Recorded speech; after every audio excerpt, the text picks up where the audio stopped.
였지요. 출애굽기 4장 보면 이제 부름을 받는 장면이 나옵니다. 이 사명을 감당하기 위해서 준비가 필요합니다. 이것은 여러 가지 면에서 준비가 필요합니다. 지식적인 것도 필요하고 영적인 부분도 필요하고 그리고 인격적인 준비가 무엇보다도 되어야 하나님이 쓰실 수가 있습니다. 그래서 하나님이 모세를 이렇게 하나님의 사람으로, 하나님의 사역을 감당할 수 있는 사람으로 준비시키기 위해서 바로의 궁전에서 애굽의 최고의 학문을 공부하게 하시고, 그리고 광야에서 이제 신앙 훈련을, 영적인 훈련을 시키셨습니다. 자, 이렇게 준비시켜서 하나님이 애굽에 이제 모세를 보냈습니다. 이때 하나님께서 이스라엘 장로들을 청하라고 합니다. 이스라엘 장로들을 청해서 그 앞에서 이제 하나님이 주신 지팡이로 기적을 행하게 됩니다. 그러니까 이 장로들이 거기 감동을 하게 되죠. 하나님이 너희들의 기도를 들었다고 한다. 너희 조상 아브라함, 이삭, 야곱에게 약속한 그 땅을 너희에게 주시려고 나를 부르고 나를 보냈다. 하나님이 보낸 증거가 이거다. 그래서 큰 기사와 이적을 행합니다. 이때 이것을 보고 장로들이 이제 하나님 앞에 경배합니다. 하나님 앞에 감사합니다. 이제 노예가 아니라 이런 지긋지긋한 노예에서 이제 자유의 날이 왔다. 해방의 날이 왔다. 이제는 기대가 부풀어 있었습니다. 자, 이렇게 굉장히 환영했어요. 아론과 모세를 굉장히 환영했고 그들을 믿었습니다. 자, 모세는 지금 처음에 애굽에 내려갔을 때 신앙은 어린아이 신앙입니다. 장성하지 않았어요.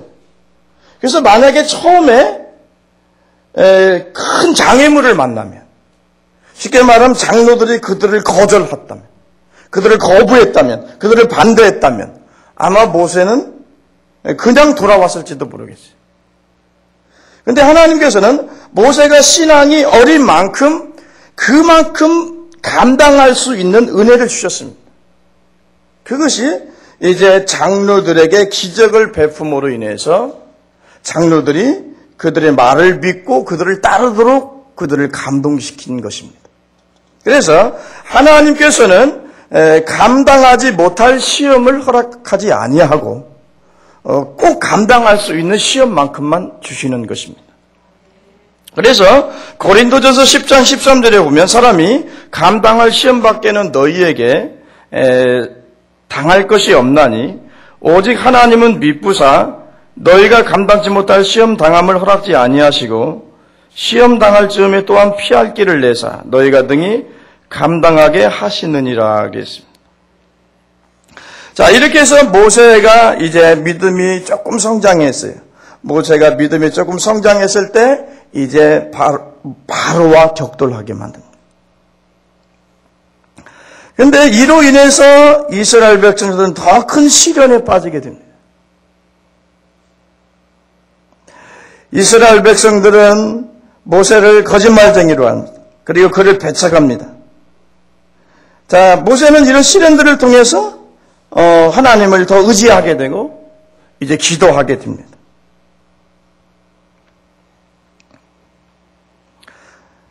자, 여기서 우리가 왜 하나님은 그렇게 오랫동안 심판을 미루셨느냐 그겁니다. 이곳에는 하나님의 자비가 있습니다. 그냥 바로 가서 모세를 통해서 바로 그들을 심판하고 이스라엘 백성들을 바로 애굽에서 이끌어오면 되는데 왜 하나님은 그렇게 여러 단계를 통해서 여러 과정을 통해서 그렇게 기다리고 애타게 만들고 그래서 오랜 시간을 걸쳐서 이스라엘 백성들을 건져왔느냐 그겁니다. 여기에는 하나님의 자비가 있습니다. 이스라엘 백성들은 국수주의자입니다. 민족주의자입니다. 신앙적으로도 하나님은 자기들만 선택했다고 합니다. 그래서 선민사상이 있습니다. 그래서 다른 모든 민족은 다 배척했습니다. 우리만 하나님의 백성이고 우리에게만 율법이 있고 우리에게만 성전이 있다는 겁니다. 우리에게만 제사장이 있다는 거예요. 우리만 천국 간다는 겁니다. 그리고 할례 없는 무할례자들은, 이방인들은 지옥의 땔감으로 창조했다고 그렇게 믿었습니다. 그래서 그들을 사람 취급을 하지 않았지. 그러나 하나님은 이스라엘 민족을 제사장 민족으로 삼은 겁니다. 제사장은 뭡니까? 다른 사람의 죄를 위해서 제사를 드려주는, 희생하는 사람입니다. 그 사람들을 통해서 다른 사람이 하나님을 만나고 그 제사장을 통해서 그들의 죄가 사함을 받게 됩니다. 그래, 이런 의미에서 이스라엘 백성을 선택하셨단 말이에요. 다시 말하면 이 이스라엘 백성이라고 하는 이 민족 공동체를 통해서 온 인류의 백성을 구원하고자 하는 하나님의 경륜이 있었다는 겁니다. 그래서 아마 이런 열재앙의 사건이 어느 정도 기간에 걸쳐서 베풀어졌는지는 모르겠어요. 성경이 안 나왔으니까. 그러나 상당한 시간이 좀 걸렸을 거란 말이죠. 자, 이 열재앙은 대부분 뭐냐면 뱀부터 시작해가지고 개구리, 재앙, 무슨 태양이 어두워지는 거, 이거 다 대상이 뭐냐면 하나님이 심판한 그 대상은 이스라엘 애국 백성들이 다 신으로 섬겼던 겁니다. 우상으로 섬겼던 거예요. 그러면 애 못 나면은 뭐 개구리 갖다가 섬기고 저기 하면 애 난다고. 이런 우상들, 잡신들이 많았단 말이에요. 자, 이런 열 재앙을 통해서 뱀을 섬기는 그 뱀이 하나님의 아론의 지팡이 삼키림 받고 또 그들이 그 섬겼던 무슨 강이에요? 그게 애굽의 젖줄인 그 피바다가 되고, 그러니까 이제 그들이 섬기는 그 신들이 아니다는 것이 이제 하나씩 드러납니다. 그러면서 이 열재앙을 통해서 오직 여호와가 하나님인 것이 드러나게 됩니다. 그리고 그분만이 전능하시고 그분만이 구원자라는 것을 이스라엘 백성뿐 아니라 애굽에 사는 사람들도 깨닫게 됩니다. 그래서요, 60만이 출애굽했다고 하는데 거기 이스라엘 백성들만 있었던 게 아니고 수많은 애굽 사람도 있었다는 걸 여러분 기억하셔야 됩니다. 애굽 사람들도 같이 나왔어요. 정말로 여호와가 하나님이라고 믿는 사람들을 다 따라 나왔단 말이에요, 그때.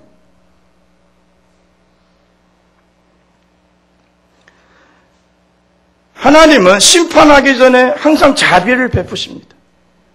노아가 120년 동안 산에서 배를 지었습니다.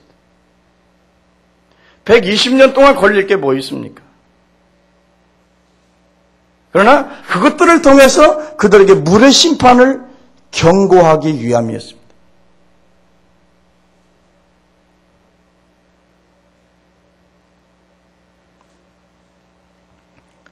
하나님의 자비와 오래 참으심의 그런 계획 속에서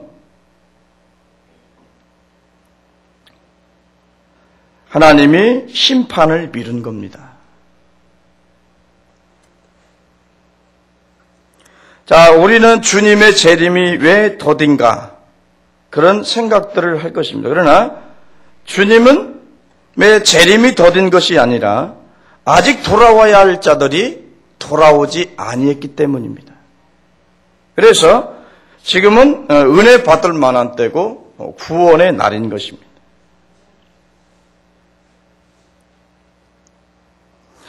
자, 이스라엘 백성들에게 더 혹독한 시련이, 고통이 다가왔을 때 모세가 하나님 앞에 기도했습니다. 그때 하나님께서는 약속을 주십니다. 1절을 한번 읽겠습니다. 시작. 여호와께서 모세에게 이르시되 이제 내가 바로에게 하는 모든 일을 내가 보리라. 강한 손을 더함으로 바로가 그들을 보내리라. 강한 손을 더함으로 바로가 그들을 그 땅에서 쫓아내리라.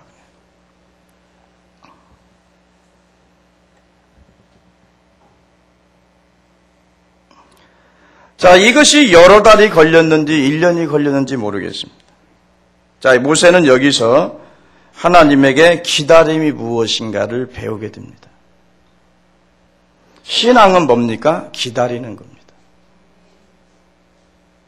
기다리지 못하면 불신앙적 행동을 하게 되어 있습니다.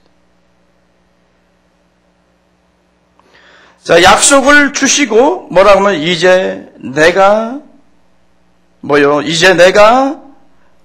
누굽니까? 여호와라는 얘기죠. 이런 일을 행할 것이다. 이 말의 의미는 너는 하나님 이외에 그 어느 누구도 의지해서는 안 된다. 그런 거예요. 자, 하나님의 약속은 실현되고 성취됩니다. 하나님의 말씀은 하나님의 자신이 신실하기 때문에 반드시 이루어집니다. 이사야서 55장 11절에 보면 내 입에서 나가는 말로 헛되이 내게로 돌아오지 아니하고 나의 뜻을 이루며 나의 명하여 보낸 일을 내 형통하리라. 그러면서 2절에서 6절까지 아주 구체적인 하나님의 약속을 주십니다. 내가 가라사대 나는 여호와다 그럽니다.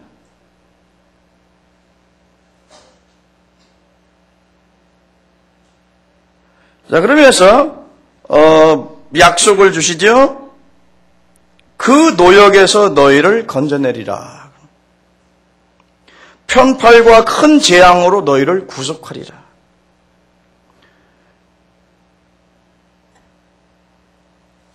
나는 너희 하나님이 되리라. 내가 너희를 그 땅으로 인도하리라. 그 땅을 너희에게 기업으로 주리라. 그러면서 나 여호와라는 말씀을 강조합니다. 자, 여호와라는 하나님의 이름이 어디서 나왔습니까? 출애굽기 4장인가 3장에서 나왔을 거예요. 3장. 처음에 당신의 이름이 뭡니까? 라고 모세가 물어봤을 때 나는 여호와다. 스스로 존재하는 자다. 그랬습니다. 자, 이 이름의 의미가 뭡니까? 나 여호와는 약속한 것을 반드시 지키는 신실한 하나님이다라는 의미가 있고요. 그러니까 아브라함과 이삭과 야곱에게 약속한 그 약속을 지키는 기억하시는 신실한 하나님임을 의미하고 그러면서 그 어떤 불가능한 상경 속에서도 그것들을 성취하기에 충분한 능력을 가지신 전능한 하나님이라고 하는 의미가 여호와라는 이름 안에 포함되어 있는 겁니다. 그러니까 모세가 나는 언변이 없습니다. 나는 늙었습니다. 난 재능이 없습니다. 그렇게 자꾸 말할 때 뭐라는 거예요? 나는 약속을 지키시는 자고 약속을 하는 것이 아니고 성취하는 것뿐 아니라 그것을 능히 성취할 수 있는 능력까지 내가 가지고 있다는 거예요. 그러니까 너는 내 말을 믿고 애굽에 내려가라는 얘기죠. 그런 의미에서 여호와라고 하는 이름을 가르쳐 줍니다.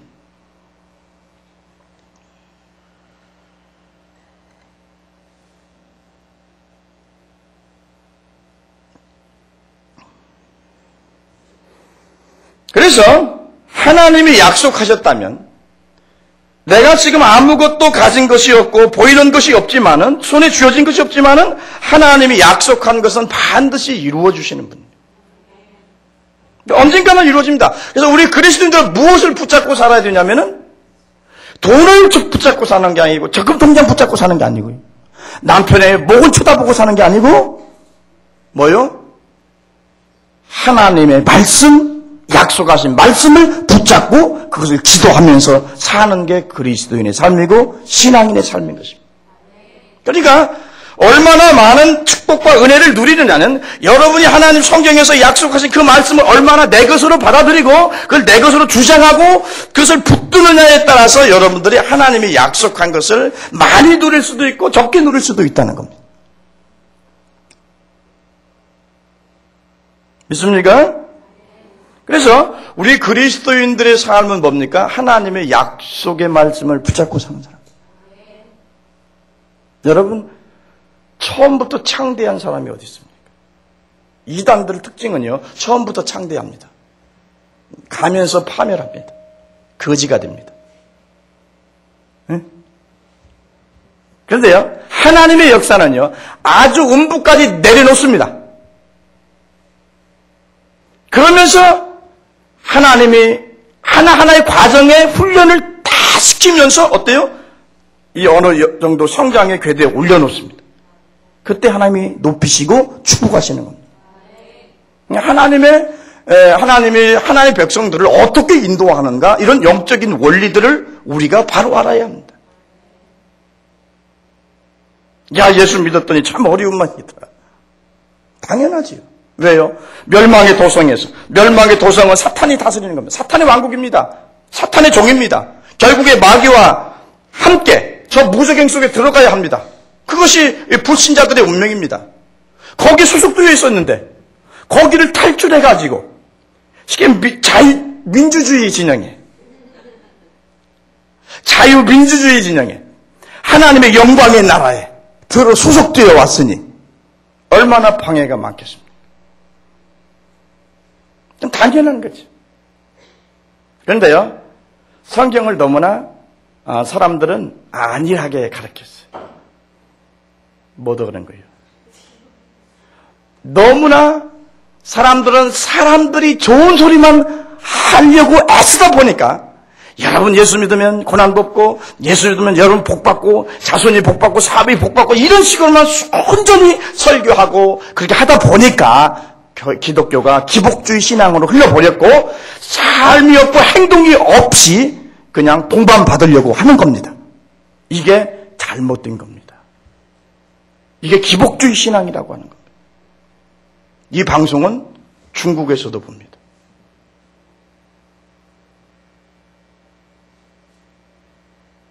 그래도 사이버상에 독자가 있는 것은요, 그래서 바른 소리를 하고 바른 복음을 전하고 바른 진리를 말하기 때문에 진리를 나름대로 사모하는 사람은 우리 방송을 좋아합니다.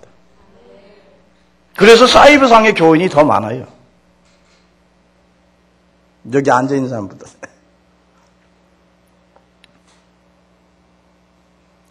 그건 또 인터넷 사역팀들이 또 수고한 땀의 결실이요, 열매인 것을 또 믿습니다. 자, 이렇게 약속했는데 이스라엘 백성들의 반응이 뭡니까? 9절을 한번 봅시다. 9절 시작. 모세가 이와 같이 이스라엘 자손에게 전하나 그들의 마음의 상함과 역사의 혹독함을 인하여 모세를 듣지 아니하더라. 참, 여러분, 참 인생을 사는 게 고달퍼요. 힘들어요. 너무 혹독해요. 누가 옆에서 무슨 위로의 말 해준다고 들어옵니까? 안 들어오죠? 지금 그런 상황이에요, 지금 이스라엘 백성들. 왜요? 혹을 떼려다가 혹을 하나 더 붙였거든. 어려움이 더 가중됐어요. 더 시련이 더 커졌어요. 그냥 무슨 말을 해도 안 들어오는 거예요. 왜? 누구 때문에? 또 이 말씀을 하는 이 모세 때문에 그렇게 됐거든. 그런데 또 중요한 건요, 이 전하는 모세도 안 믿었어요. 모세도 안 믿어지는 거예요. 전하는 사람도 전화를 하고서 전하는데 자기도 안 믿어지는, 자기도. 여기 보면은 이 12절에 보면 모세가 여호와 앞에 고하여 가로되 이스라엘 자손도 나를 듣지 아니하거든 바로가 어찌 들으리까? 나는 입이 둔한 자니이다. 여호와께서 모세와 아론에게 말씀하사 그들로 이스라엘 자손과 애굽 왕 바로에게 명을 전하고 이스라엘 자손을 애굽 땅에서 인도하여 내리라 하시니라. 그러니까 모세 자체도 그렇게 확신이 없어요. 지금 바로는 어떻습니까? 바로의 마음은 더 강팍해집니다. 그래서 하나님의 말씀을 들으면요, 참 선택받고 부름을 받고 은혜 받은 사람은 하나님의 말씀에 아멘으로 반응합니다. 그런데요, 마음이 강팍하고 하나님의 은혜가 없는 사람은 예수님이 와서 말씀해도 그 말씀을 받지 않습니다. 그런데요, 말씀을 받고 그리고 그것을 믿는 것하고 안 믿는 것하고는 그 결과가 엄청난 차이가 나요. 애굽에서도 이스라엘 백성 중에서도요, 하나님의 역사를 안 믿은 사람은 출애굽을 안 했습니다. 그러나 애굽 사람이라 할지라도 믿은 사람들은 다 나왔습니다. 믿고 그 말씀을 받아들이고 따르면 멸망의 도성에서 나오지만, 그래서 영원한 생명이 있는 영광의 나라에 들어가지만, 말씀을 듣기를 거부하면, 받아들이기를 거부하는 사람은 어때요? 영원한 멸망에 이르게 되는 겁니다.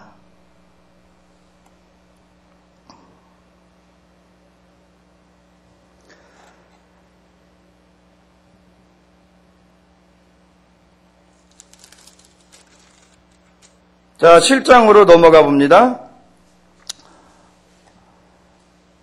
자, 여기서 이제 하나님이 모세의 지팡이를 던지라고 합니다. 그러니까 이 지팡이가 뱀이 됩니다. 근데 바로가 깜짝 놀라고, 바로의 신하도 깜짝 놀라서 그냥 저기 뒤로 넘어질 줄 알았는데, 바로가 그걸 보고 끔찍하지 않는 거예요. 여봐라. 술깨떡 나오느라, 술깨떡. 그래갖고 자기들 지팡이 전부 뱀을 만드는 겁니다. 예? 11절부터 한번 볼까요? 11절, 12절을 다 같이 한번 봅시다. 시작. 바로도 박사와 박수를 부르매 그 애굽 술객들도 그 술법으로 그와 같이 행하되 각 사람이 지팡이를 던지매 뱀이 되었으나 아론의 지팡이가 그들의 지팡이를 삼키니라. 재밌죠? 네.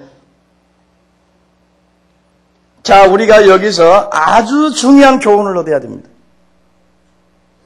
초자연적인 어떤 기적이나 이적도 반드시 하나님께로부터 나온 것이 아닌 것을 여러분들은 아셔야 합니다.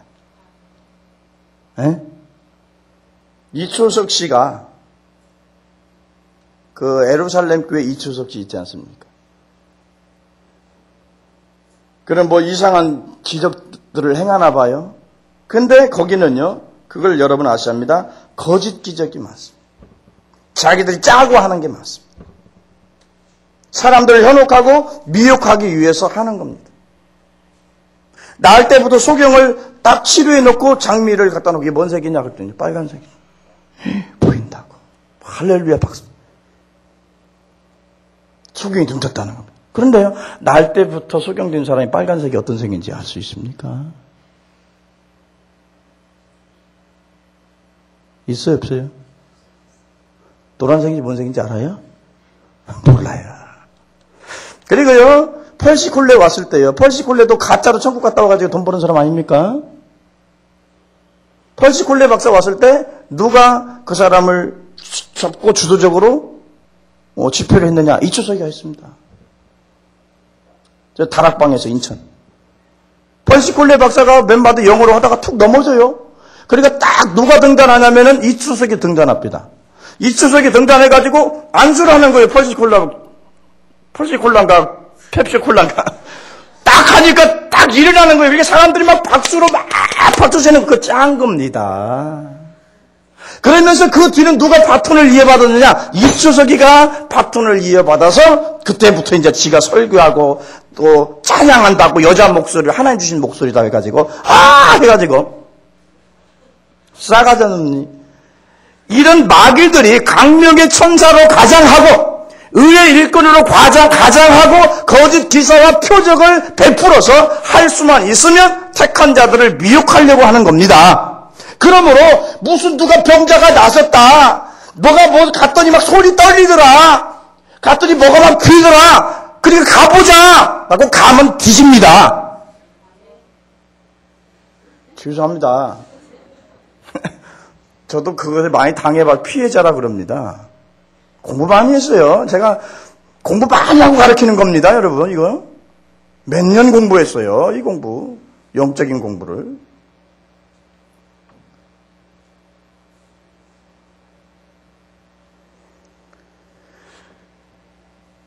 또 어떤 사람은 그러잖아요. 오면은 방언 준다고. 라고 막 따라 서다보잖아요. 막 하다 보면 할렐루야, 할렐루야, 할렐루야, 할렐루야, 할렐루야, 이러네. 다 거짓말입니다. 그리고요, 마귀도 방언 얼마든지 줄 수 있습니다. 그러나 영이 틀리기 때문에 딱 들으면 표시가 납니다. 기도도요, 저게 성령으로 기도하는 것인지 저것이 마귀의 힘을 입어서 기도하는 것인지 그냥 들으면 분별이 됩니다. 여러분, 예수를 성령의 힘 입어서 다 믿는다고 생각하시면 안 돼요. 예수 이름 이야기하고 성경 구절 인용하고 그러면서도 여전히 거듭나지 않는 사탄의 자식들이 많습니다. 교회 안에도 많아요.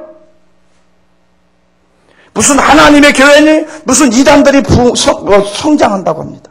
사람들이 많이 몰려든다고 그래요. 큰일입니다. 이들은 어때요? 사탄의 능력을 힘입어서 기사와 이적을 행할 겁니다. 앞으로 더 이들은 기승을 부릴 겁니다. 그래서 성도들이 진리 위에 바로 서지 아니하면 영적으로 넘어지는 것입니다. 왜 무료 성경신하고 성경 공부 가르치는다 그런 데 가서 빠집니까? 올바로 다니는 사람이 교회를, 집사가. 왜 하나님의 교회라는 데 가서 왜 빠져요? 진리를 모르니까. 영적인 게 뭔지 모르니까. 무조건 이상한 체험 있고 무조건 이상한 일이 일어나면 이거 다 하나님이 한다고 생각하기 때문에 그대로 믿는 거고 맹종하는 겁니다. 절대 잘못됐습니다. 사탄도 어느 정도의 능력을 가지고 있습니다. 그리고 그것을 행합니다. 믿습니까?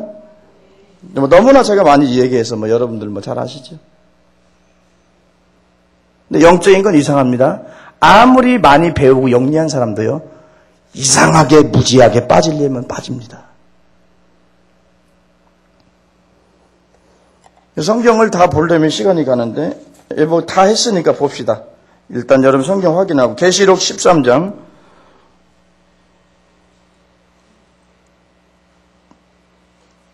계시록 13장입니다.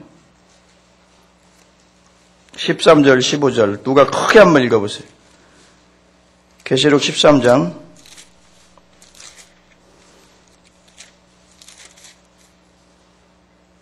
13절에 15절 크게 한 번 읽어보세요.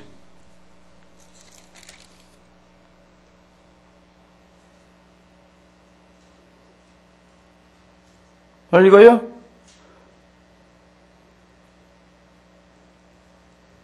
다 같이 읽습니다. 참말.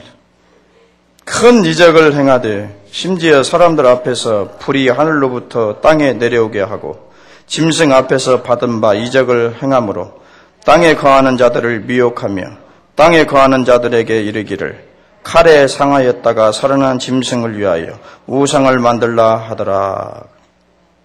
그죠? 저가 권세를 받아 그 짐승의 우상에게 생기를 주어 그 짐승의 우상으로 말하게 하고 또 경배하지 아니하는 자 몇이든 다 죽이게 하더라. 그렇죠? 사탄에게 권세를 받아서 하늘에서 불이 내려오기도 하고 죽인 자도 살리는 마지막 때 되면 이런 기적들이 엄청나게 일어날 것이란 말이에요. 그래서 어떤 신비적인 어떤 초자연적인 어떤 그 일을 보고 여러분들이 이리저리 옮겨 다니면 여러분들은 가망 없는 겁니다. 믿습니까? 그냥 진리의 말씀 위에 든든히 쓰십시오. 체험은 있어도 그만 없어도 그만입니다. 그렇잖아요? 하나님의 말씀이 진리입니다. 아무리 큰 환상을 보아도 하나님 말씀을 앞서지 못합니다. 진리가 예수 그리스도입니다. 이 진리가 태초에 하나님과 함께 계셨습니다. 이 진리가 육신이 되어 우리 가운데 거했습니다. 그분이 곧 예수 그리스도입니다. 그래서 이 진리를 떠나서는 구원이 존재하지 않습니다.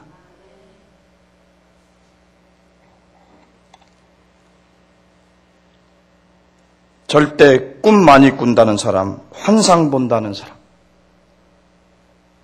무슨 이야기, 기도하면 뭔 생각이 주님이 뭐라고 말씀하신다는 분 좀 조심하시기 바랍니다. 아멘? 성경을 통해서 감동을 받으십시오. 성경을 읽으면서 내적 감동을 받고 내적 체험을 하십시오. 위대한 인물들은 체험이라고 하는 게 우리 한국 사람들이 말하는 체험이 아니에요. 어떤 사람은 체험을 무슨 자다가 무슨 환상을 보았다든지 이걸 체험이라고 하는데요. 그 사람들의 체험은 영적 체험이고 내적 체험이에요. 이게 뭐 보이는 게 아니에요. 뭐가 막 보여가지고 막 이상한 게 아니고 내면적인 체험인데 하나님의 사랑이 느껴지고 은혜가 깨달아지고 복음의 그 주님의 보혈의 그 능력이 깨달아지고요. 하나님의 그 사랑이 너무 달콤하고 내 마음이 예 영혼이 하늘을 나르는 푸른 창공의 하늘을 나르는 그런 기쁨과 그런 영광을 이 영혼이 맛본다 이거예요. 그래서요 체험이 어떤 물리적이고 육안으로 보는 체험이 아니라 이 내면적인 체험을 하시기 바랍니다. 보이는 건요 얼마든지 귀신이 갖다 보일 수 있습니다. 절대 거기에 속지 마시기 바랍니다. 너무 꿈을 의지하지 마시기 바랍니다. 기도할 때 오는 생각 너무 의지하지 마시기 바랍니다. 믿을 수 없습니다. 아시겠습니까? 네. 하나 더 보죠. 고린도후서 한번. 고린도후서 2장 19절에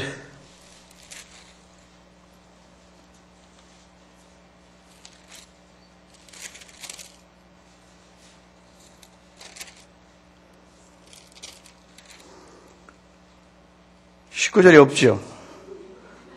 9절 10절 보죠. 9절 10절.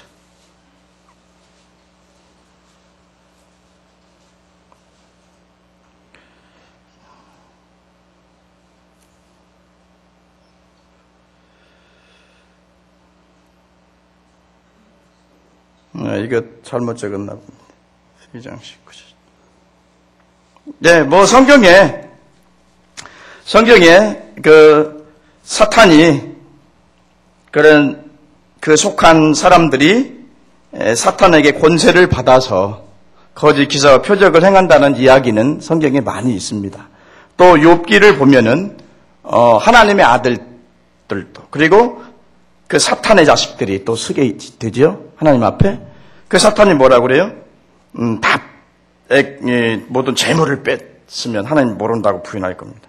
그의 몸을 쳐서 병들게 합니다. 그것을 하나님 허락을 하는데 사탄이 그것을 다 행합니다. 몸을 쳐서 병을 들게 할 수도 있습니다. 이렇게 이마침 사탄도 능력이 있다는 겁니다. 그러나 12절에 보면 이 뱀이 뭡니까? 뱀은 바로의 숭배의 대상이었어요. 그래서 그 용상을 보면 이런 뱀, 용 막 이런 걸로 다 되어 있잖아요. 그 숭배 대상입니다. 아론의 지팡이가 그 뱀의 것을 다 삼켰다는 얘기는 뭐냐면 애굽의 운명은 결국 사탄은 어때요? 하나님의 권능 아래서 파멸할 것이라는 의미예요. 삼킨 바 될 것이라는 겁니다. 심판을 의미하는 겁니다. 자, 그래서 우리 사탄이 아니죠. 그건 아니에요. 사탄도 능력 있지만 그러나 하나님의 통제 안에 있어요.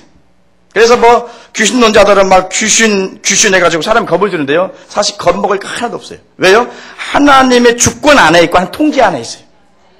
그래서 하나님이 딱 보호하고 있으면요. 절대 어떤 귀신이든 어떤 사탄이든 사람들을 손대지 못합니다. 하나님의 성령의 인침을 받은 하나님의 백성들 마귀가 손대지 못합니다. 믿습니까? 그리고 만약에 사탄이 하나님이 허용을 하셔서 사탄이 역사한다 할지라도 그건 성도를 훈련시키는 하나의 도구에 불과합니다. 전능하신 하나님 앞에서 사탄은 물거품 같은 거예요. 사탄은 피조물입니다. 타락한 천사입니다. 어떻게 전능하신 하나님과 비길 수 있겠습니까? 사탄은 아무것도 아닙니다. 그래서 사탄은 파멸할 것이고 사탄에게 속한 자들도 파멸할 것입니다. 결국에 하나님의 약속은 성취된다는 것 믿으시고 오늘도 하나님의 약속의 말씀을 붙잡고 여러분 기도하시고 또 소망을 가지고 힘을 내시기 바랍니다. 기도하겠습니다. 우리 아버지 하나님,